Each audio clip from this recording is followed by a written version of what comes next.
모세와 아론의 족보 왜 소개했을까요? 하나님께서 하나님의 일꾼 하나를 만들기 위해서, 세우기 위해서 얼마나 많은 사람들이 이렇게 들여졌는가를 의미한다고 말씀을 드렸습니다. 여러분도 저도 하나님께서 너무나 많은 귀한 지체들, 신앙의 선진들을 통해서 우리를 여기까지 이렇게 인도해 주신 것입니다. 이 말씀은 계속 이어집니다. 이제 여호와의 말씀에 순종해서 이제 모세와 아론이 바로 앞에 나가게 됩니다. 그러면서 이제 9절에 보게 되면 바로가 너희에게 이르기를 너희는 이적을 보이라 할 텐데, 그러면 너는 바로 이제 너는 여기서 모세가 됩니다. 너는 아론에게 말하기를 너의 지팡이를 들어서 바로 앞에 던지라 하라. 여기 보게 되면은 지금 아론이 누구의 지팡이를 들어서 던지는 거죠?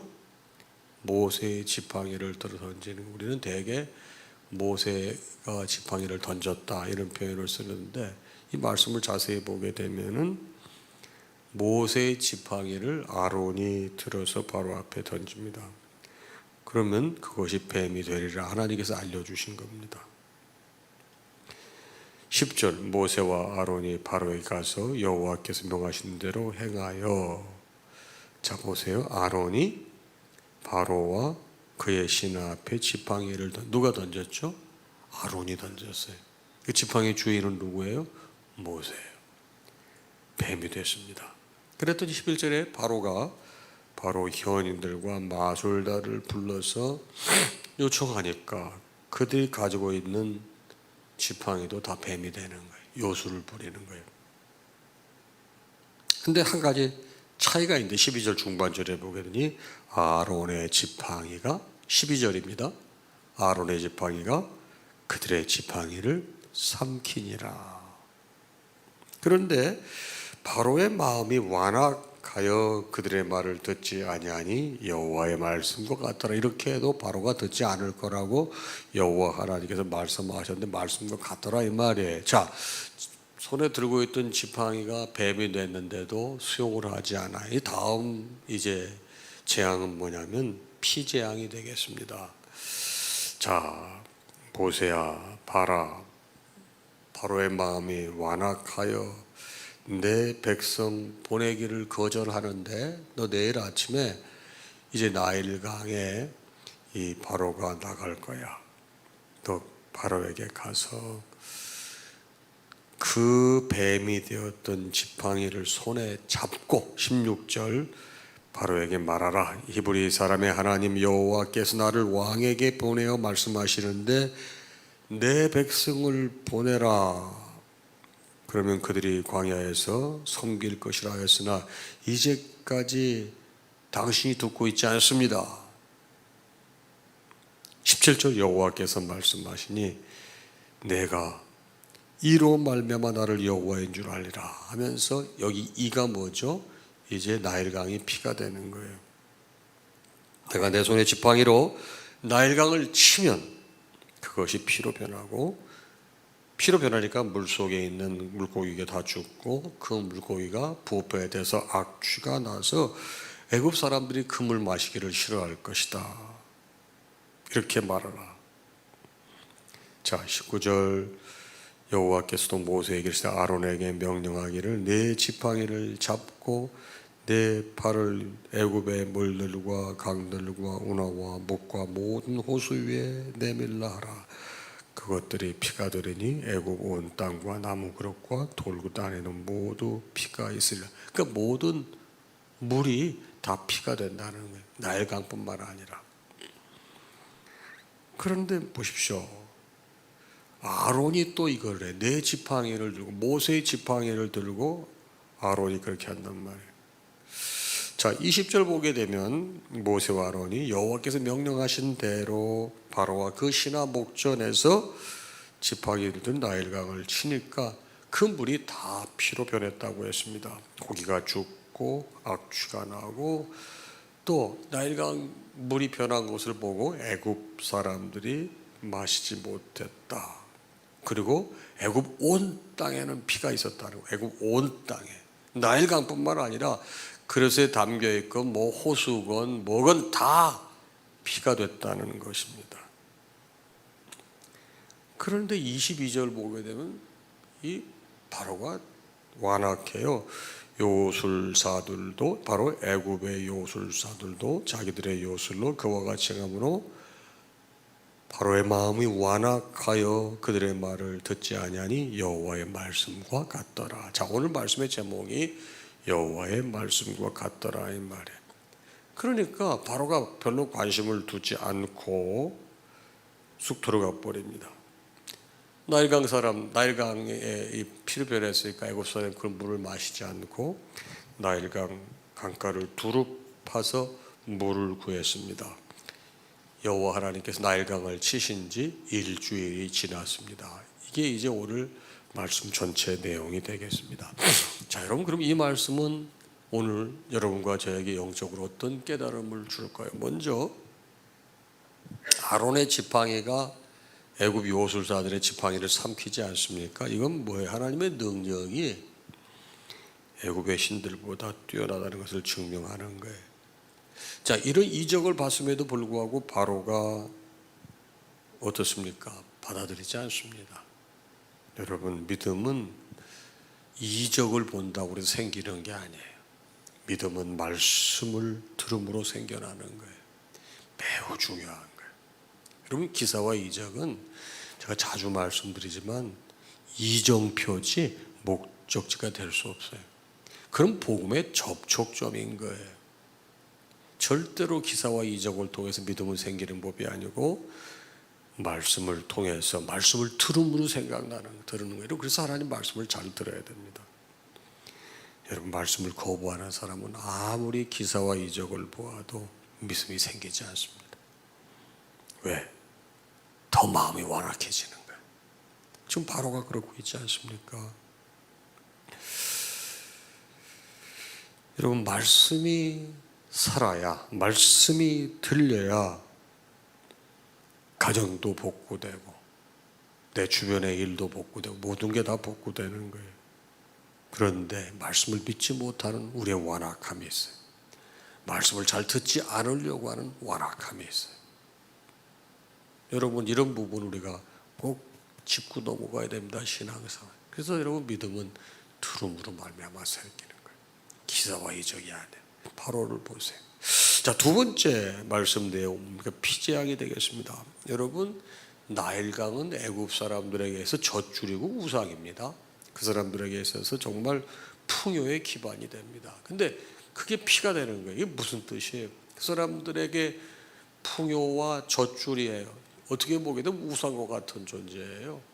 근데 그게 물이 피로 변하게 됩니다. 이건 뭡니까? 애굽 사람들이 신뢰하고 믿고 있는 그런 것들이 여러분 별거 아닌 거짓신이고 여러분 그런 거 잘못된 거라고 하고 주님께서 폭로하고 어떻게 보면 조롱하시는 액션이 나일강이 피로 바뀌는 겁니다. 자, 여러분, 그러면 이 말씀은 여러분과 제게 어떤 의미로 다가올까요? 이 말씀은요, 여러분과 제가 신뢰하고 의지하는 이런 젖줄 또 풍요의 기반이라고 할 수 있는 나일강들이 우리에게도 왜 없겠어요? 우리에게도 그런 게 있다고요. 우리가 믿고 신뢰하는 것. 그런데 내가 믿고 신뢰하는 나일강이 피로 변화가 되는 걸 봤음에도 불구하고 아직까지도 내가 완악해요. 아직까지 내가 완악해요. 여러분, 이거 깨달아야 됩니다. 혹시 이걸 깨달아서 여호와가 정말 나의 하나님이시구나. 여러분, 이걸 깨달았다고 정말 수지 맞는 거예요. 여러분, 내가 의지하고 신뢰하는 것, 그거 여러분 하나님 아닌 거는 오래가지 못해요. 잠깐의 안정감은 줄 수 있어요. 진짜 그렇잖아요. 우리 여러분 이 지갑에 여러분 돈이 좀 넉넉하게 있어 보세요. 든든하잖아요. 여러분, 이게 항상 이 자리에 있습니까? 그렇지 않아요. 여러분, 이런 게 피로 변할 수가 있어요. 마지막 말씀입니다. 마음이 완악했다고 했어요. 여러분, 교만한 사람은요, 여러분 지금 바로가 지금 교만하거든요. 교만한 사람은요, 어떤 말씀이나 이적이 들리고 보여도 돌이키지 않습니다. 교만한 사람. 그런데 하나님께서는 나를 낮추실 때가 있어요. 그 감사하시기 바랍니다. 여러분, 나를 낮추시는 것, 내가 낮춰지는 것만큼 큰 은혜가 없어요. 여러분 보세요. 물은 높은 데서 낮은 데로 흐르는 거예요. 여러분, 영적으로 물은 성령을 말하는 거예요. 여러분, 내가 낮아질 때 성령이 나에게 임하는 거예요. 여러분, 내가 살아서 고개 바짝 쳐들고 있을 때 여러분 성령이 임할 것 같습니까? 여러분 마음이 부드러워질 것 같습니까? 여러분, 내가 고개 들면 들수록 내 마음이 더 완악해지는 거예요. 근데 하나님께서 꺾으세요. 여러분, 교만은 하나님이 대적하신다고 그랬어요. 여러분, 그래서 뭐 내가 스스로 뭐 겸손해지든지 아니면 하나님께서 나를 갖다가 낮추시든지 어떠한 환경, 어떠한 조건, 어떠한 과정을 통해서든지 내가 낮아질 수 있다고 하면 그건 큰 은혜예요. 가장 큰 은혜예요. 그렇습니다. 하나님이 나를 낮추시는 사건을 내가 지금 경험하게 있음에도 불구하고 내가 지금 완악하게 있느냐 한번 점검해 보시기 바랍니다. 여러분, 거기에 하나님의 은혜는 머물지 않습니다. 바로 보세요. 결국 이제 우리가 그 말씀의 결국을 다 알잖아요. 10가지 재앙을 통해서 얼마나 백성들이 많은 고통을 당해. 결국에는 모든 장자, 생명 있는 모든 여러분 첫 것들이 다 죽습니다. 여러분, 바로 본설주와 임방의 어린 양의 피를 바른 유대인들을 제외하고는 이스라엘 백성들을 제외한 다 죽습니다.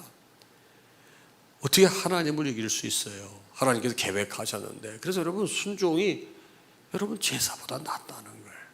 하나님 말씀에 대해서는 여러분 토시를 안 닫는 게 지혜로운 사람이에요. 왜? 하나님은 결심하시면 그대로 가시는 분이에요. 성경에 그런 내용이 많이 있잖아요. 그래서 여러분, 하나님 말씀에 순종하라, 순종하라 이런 얘기를 자꾸만 하는 거예요. 우리 아이들도 키울 때 보게 되면 고집 피우잖아요, 아이들이.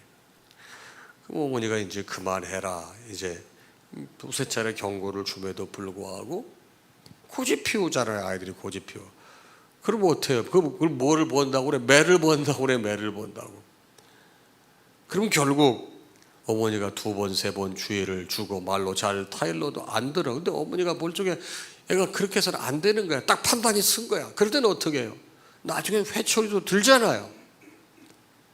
그때는 매를 맞고서 그때 깨닫고 자기의 고집을 내려놓는다고요. 왜 그렇게 지혜롭지 못하게 사느냐 이 말이에요. 그저 어머니가 한두 마디 하시면, 말씀하시면 딱 듣고 순종하고 행동에 옮기면 거기 은혜가 임하는 거예요. 여러분, 부모님 말씀 잘 들어가서 손해보는 사람 봤어요? 마찬가지예요. 하나님 말씀 들어서 손해보는 사람 봤어요? 수지 맞는 거예요, 영적으로. 여러분, 오늘 말씀이 여러분과 저에게 너무나 귀한 깨달음을 주는 겁니다. 자, 기도 제목을 말씀드리겠습니다. 자, 여러분, 믿음은 기적이 아닌 말씀을 들음으로 생기는 거예요.